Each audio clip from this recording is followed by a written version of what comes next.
Hello, everybody. I'm Michael Monaco. And I'm Bobby Salvesen. We are the Haz Mat Guys, bringing you knowledge and insight to make your job a little bit easier and safer.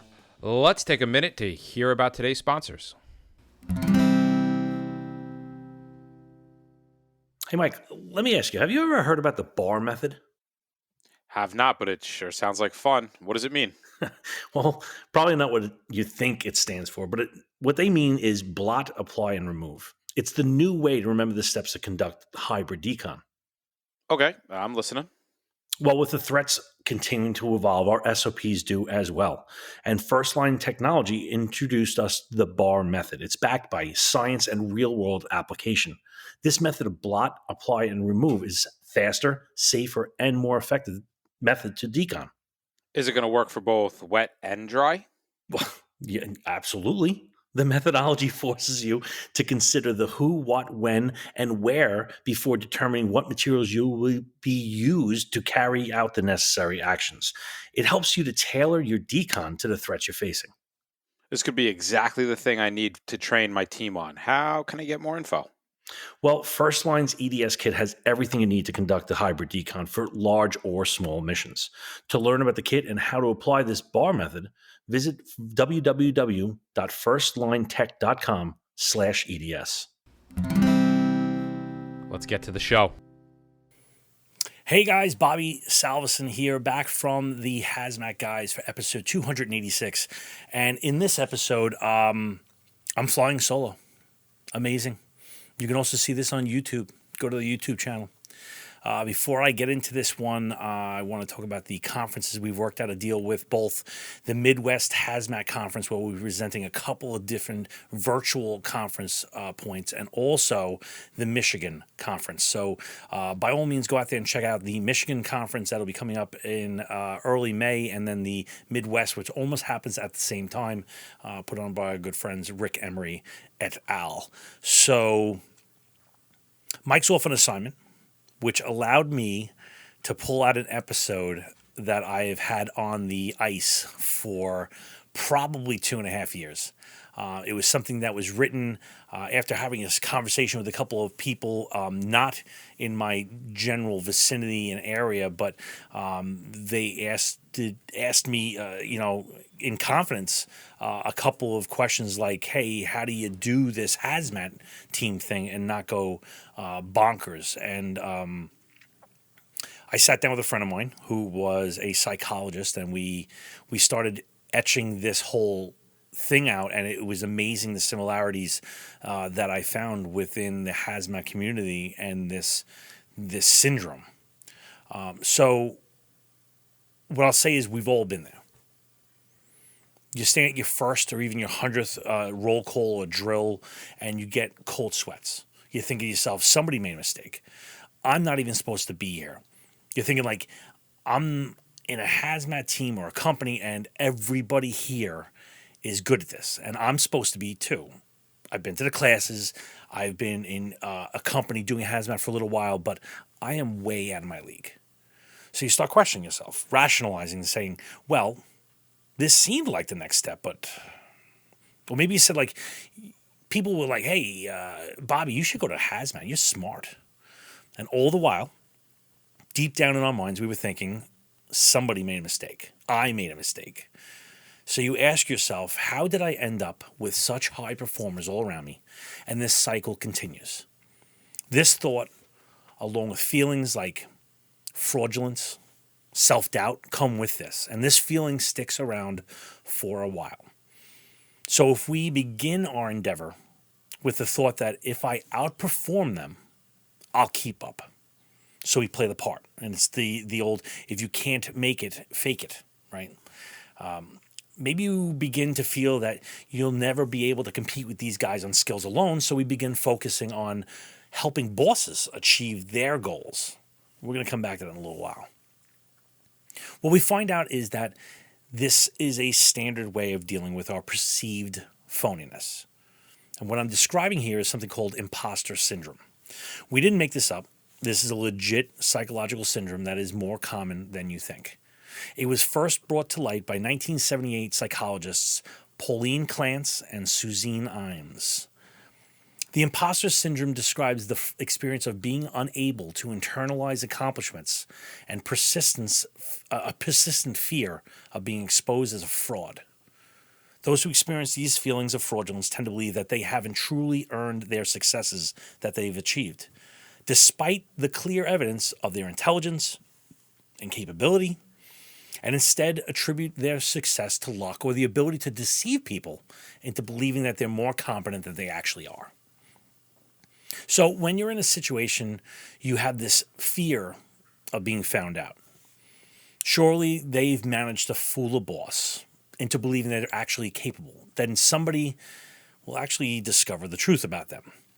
Now, multiple studies have shown that imposterism affects both genders and occurs in people from all professions, cultures, and levels of success.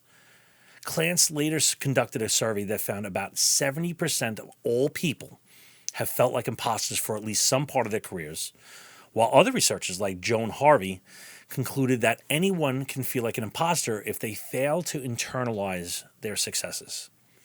Clance and Imes, who explain imposter syndrome in terms of three central behaviors that come from and even reinforce the imposter phenomenon. The first one is diligence and hard work. The fear of being found out by someone often causes this imposter to work even harder. They put in longer hours, study harder, obsessing over quality of work, or result in strong performance and approval from the bosses. And this accomplishment validates the person and delivers some type of temporary relief from those feelings. The second one is true fraudulence and inauthenticity.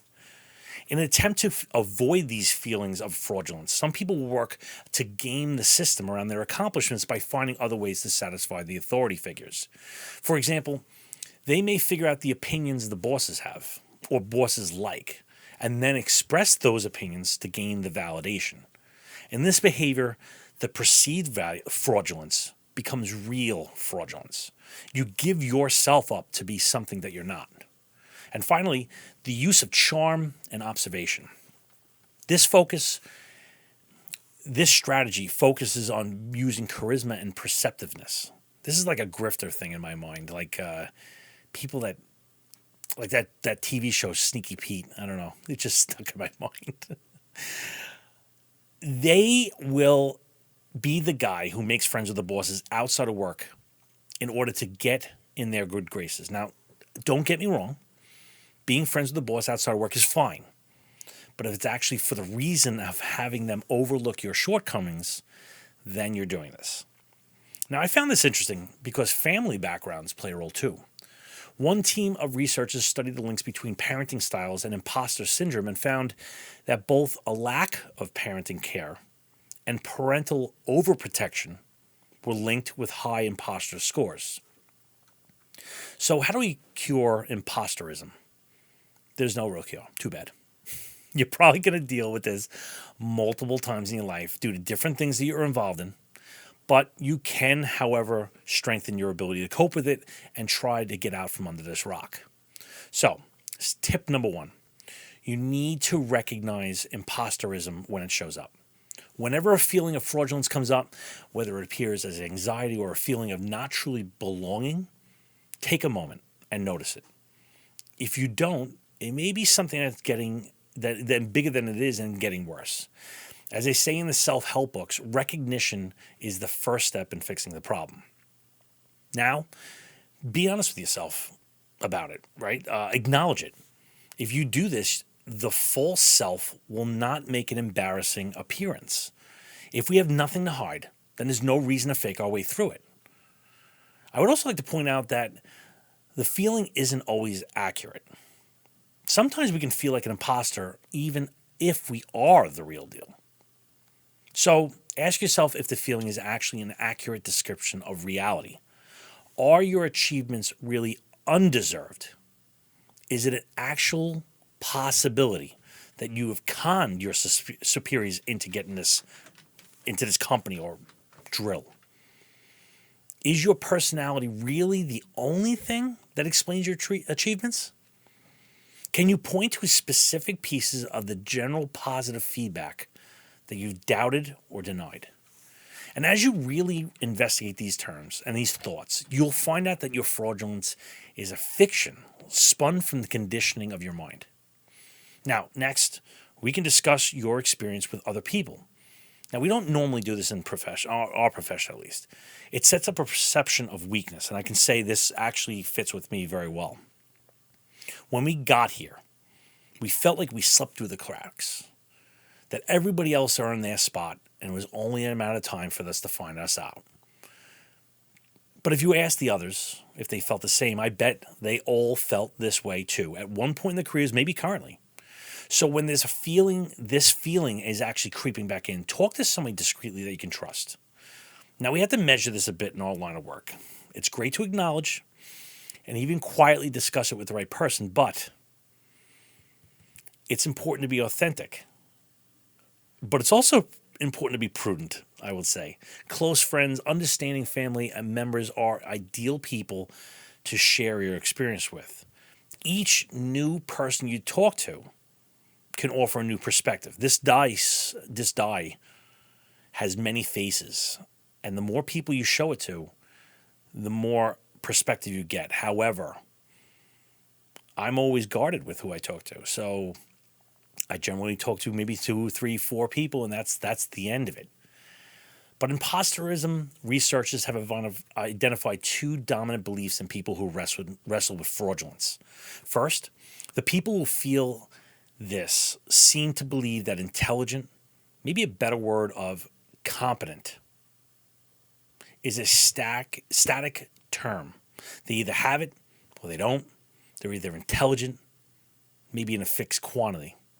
And secondly, they think that mistakes are a huge personal failure and inadequacy. Mistakes turn into personalized attacks that you internalize on yourself. So here's a few tips from us. Don't think of the feeling as something that can't change. It's fluid and it's dynamic, and the concept can morph. This is something that can be modified with practice, so you make your mistakes and learn from them. There will be times where you will be firing at your maximum output, and other times you flat out suck. Accept it. It's a growing phase. You can't be awesome all the time unless you're me and Mike. We can do this consistently. This also rephrases mistakes. People believe that a mistake is a huge fault. To make up for this, we need to get approval in other areas, and this is where the fraudulence sets in. So look at mistakes like a gift in disguise.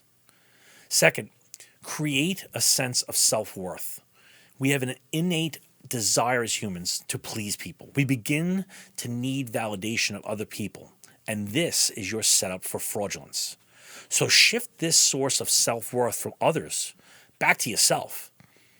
It's your standards that your belief counts in. It's really hard for imposterism to set up when you begin with you. Ideally, you want your self-worth to fall somewhere between what the outside people look at and what you look at. The internal versus the external. That's the sweet spot. Because at the end of the day, the best way to rewrite our fraudulent tendencies is to simply be ourselves and see what happens. Good luck. Well, that wraps up another episode of the Hazmat Guys. You can find us on Facebook, Twitter, and our YouTube channel at the Hazmat Guys, and take a moment to call our comment hotline at 843-628-1484. And we are always looking forward to your feedback about information or interesting incidents that you were a part of, so send us a note at feedback@thehazmatguys.com. Remember, guys, don't just get on the job, get into the job.